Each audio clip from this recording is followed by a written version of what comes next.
In Sweden, my father met and became engaged to Ragnhild Mariana Andersson, who then immigrated to the United States in 1948. Åke wouldn't leave for the United States until April 1950, but he desired to serve a proselyting mission. After discussions between the Swedish mission president, President Clarence Johnson, and the Finnish mission president, President Henry A. Mattis, Åke was called to the Finnish mission for a 6-month mission.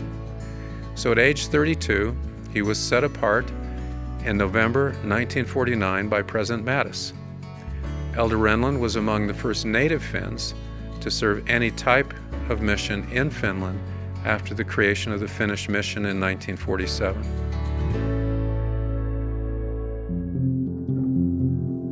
In January 1950, Elder Renlund was assigned as a companion to Elder Dale J. Hawes to be traveling elders and to visit all Swedish communities in Finland. My father had been ordained an elder by a missionary named M. Dale Ensign. Now his companion was also named Dale. I suspect that's why my parents named me Dale.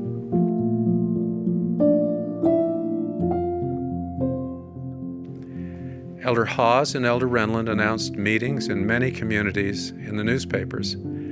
After the meetings, my father recorded the number in attendance and frequently the weather conditions.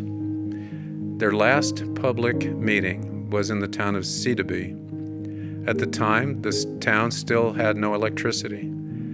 The missionaries had placed an advertisement in the newspaper the previous day. The temperature was minus 30 degrees centigrade.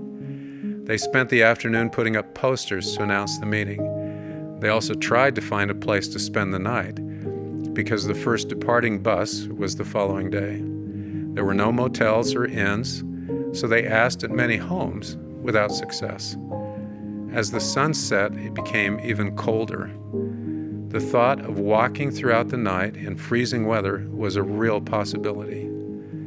2 very humble missionaries went to a small grove of trees and knelt in the snow to ask God for help.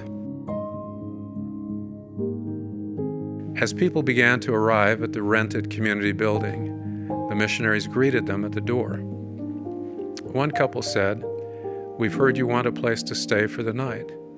You're welcome to stay in our home." The missionaries had good warm beds that night, and in the morning were fed a well-prepared breakfast. The people refused any payment. When the missionaries left, they returned to the grove, knelt in the snow, and asked God to bless that home and the people who lived there.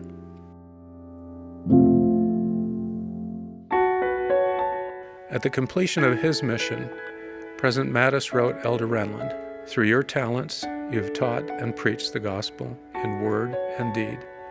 Through you, many of our Heavenly Father's children heard the gospel preached for the first time." Fast forward to 1963. My parents were called as church building missionaries.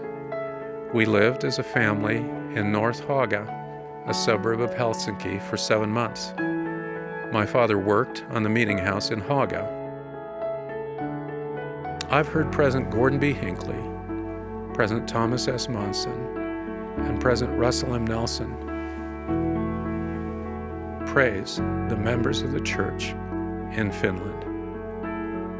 They praise their steadfastness, dedication, and commitment. That was true of Mats Åke Renlund. I hope it will be true for me.